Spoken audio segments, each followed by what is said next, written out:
देखिए, चारों जीतने में भारतीय समाज पार्टी, राजभर, रजवाड़, राजवंशी, राजधोप का बड़ा योगदान है। तरारी सीट कभी बीजेपी जीत नहीं सकती थी। अब हम लोगों ने उसको जितवा के दिखा दिया। रामगढ़ में कसम कस लड़ाई थी, एक तरफा लड़ाई करा करके दिखा दिया।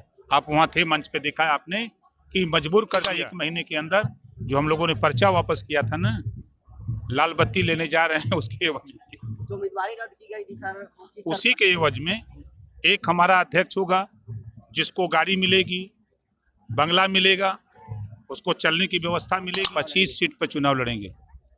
25 पे लड़ें, 25 सीट चाहिए। एनडीए दे, कैसे न दे।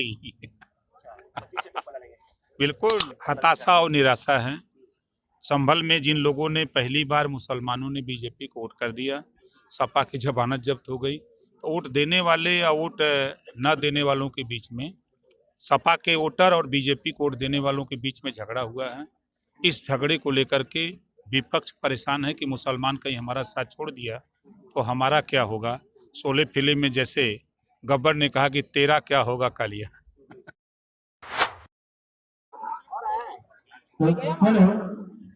माताएं बहनें नौजवान साथी जो भी वाहन साथ आए हैं उसी वाहन से अपने घर की ओर निकलेंगे। कोई हड़बड़ी नहीं है, आप शांति बना करके और अपने घर। देखिए, देश में महिलाओं की आबादी आधी है। आधी आबादी वालों को हक हिस्सा देने से लोग कतरा रहे थे। देश के प्रधानमंत्री माननीय नरेंद्र मोदी जी ने 33% रिजर्वेशन लागू किया है। उन 33% रिजर्वेशन महिलाओं को मिले कैसे, जागरूक करना, उनको भी राजनीति में आगे ले आना। राजनीति के माध्यम से ही वो जब रिजर्वेशन लागू हो जाएगा 100 में 33%, तो उस 33% में हमारी बहन बेटियां, हमारी माताएं बहनें जीत करके लखनऊ, दिल्ली, पटना जाएं ताकि अपने अधिकार की लड़ाई वो खुद लड़ सकें। इस नाते उनको जागृत कर रहा हूँ।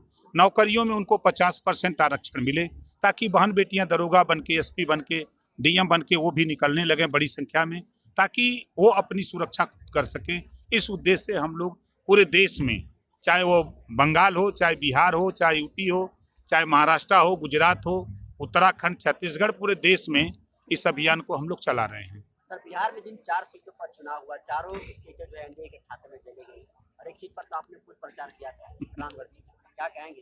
देखिए, चारों जीतने में भारतीय समाज पार्टी, राजभर, रजवाड़, राजवंशी, राजधोप का बड़ा योगदान है। तरारी सीट कभी बीजेपी जीत नहीं सकती थी। अब हम लोगों ने उसको जितवा के दिखा दिया। रामगढ़ में कसम कस लड़ाई थी, एक तरफा लड़ाई करा करके दिखा दिया। आप वहां थे, मंच पे देखा आपने कि मजबूर कर दिया। ये बड़ा वोट है, 48% वोट है। इस वोट की कोई गिनती नहीं है जो अति पिछड़ा वोट है। इस वोट को हम लोग जागृत कर रहे हैं। इस वोट के दम पे आने वाले दिनों में आप देखिएगा 1 महीने के अंदर जो हम लोगों ने पर्चा वापस किया था ना, लाल बत्ती लेने जा रहे हैं उसके एवज में, जो उम्मीदवारी रद्द की गई थी सर, उसी के एवज में एक हमारा अध्यक्ष होगा जिसको गाड़ी मिलेगी, बंगला मिलेगा, उसको चलने की व्यवस्था मिलेगी। 2 हमारे उपाध्यक्ष होंगे जिन्होंने पर्चा भरा था, जिनका पर्चा वापस कराया गया था, उन दोनों को ये हिस्सेदारी देने का काम और हम लोग दिलाने का काम शुरू करने जा रहे हैं। सर, बिहार में विधानसभा का शीतकालीन सत्र चल रहा है और 5 दिन से शीतकालीन सत्र चल रहा है। तेजस्वी यादव ने 65% आरक्षण का मुद्दा उठाया है और स्मार्ट मीटर का विरोध किया है। क्या कहेंगे? कहा है कि जो पिछड़ी जाति, अति पिछड़ी और अनुसूचित जाति, अनुसूचित जो जनजाति, उनको 65% रिजर्वेशन मिलना चाहिए। क्या कहेंगे? तो सरकार है तो सरकार रही तो आपने क्यों नहीं दिया?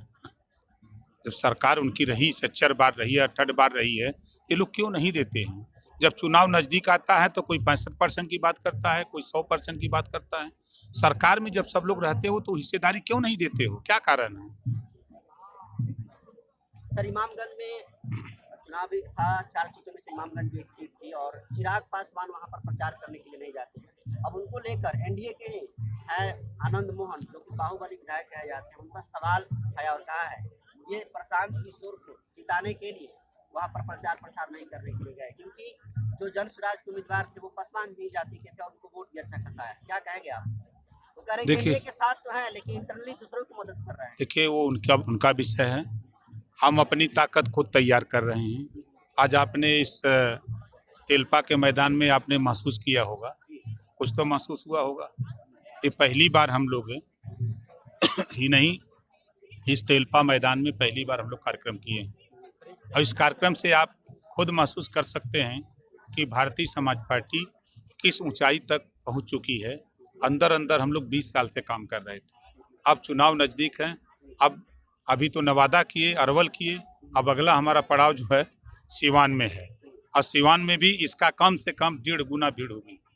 25 में कितने सीटों पर सुभाष 25 सीट पर चुनाव लड़ेंगे, 25 पे लड़ें, के साथ लड़ेंगे कि या फिर अकेले? 25 सीट चाहिए, एनडीए दे, कैसे न दे। 25 सीटों पर लड़ेंगे। बिल्कुल। एक आखिरी सवाल लेंगे सर, चंद्रशेखर आजाद हैं, उन्होंने योगी सरकार पर हमला बोला है और कहा है कि जो पूर्वांचल विद्युत वितरण निगम है और जो दक्षिणांचल विद्युत वितरण निगम है उसको योगी गवर्नमेंट निजीकरण कर दी। क्या कहेंगे आप, जिसमें 42 जिले आते हैं? देखिए, उसको पहले समझें काहे बदे ऐसा हुआ है। हम फ्री बिजली देने की बात कर रहे हैं, सूर्य घर फ्री बिजली योजना है, हम हर छत पे सोलर पैनल लगा करके हम फ्री बिजली देने का अभियान चला रहे हैं।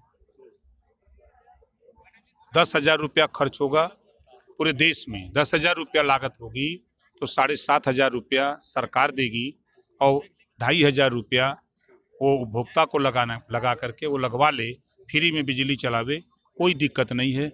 उस पे किसी का अधिकार नहीं रहेगा, खुद उपभोक्ता का अधिकार हो जाएगा। प्राइवेटाइजेशन कहा जा रहा है, क्या कहेंगे आप, पक्षधर हैं आप प्राइवेटाइजेशन? देखिए, जो अनियमितता है उसको दूर करने के लिए कोई न कोई कदम उठाया जाता है। संभल की घटना पर क्या कहेंगे सर? पूरा देश आज कहीं ना कहीं हताशा और निराशा है।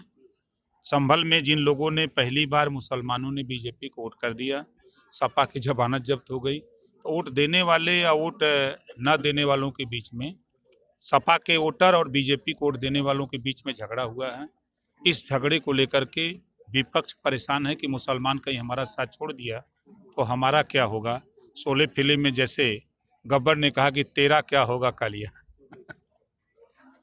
सर, धीरेन्द्र शास्त्री को लेकर आपका एक बयान आया है कि वो ड्रामा कर रहे हैं, पॉलिटिकल ड्रामा कर रहे हैं, क्या कहेंगे आप? देखिए, वो उनका काम है, हम हमारा अपना काम है, हम भी तो ड्रामा कर रहे हैं। आप भी ड्रामा कर रहे हैं? राजनीतिक ड्रामा नहीं हो रहा है। जी सर।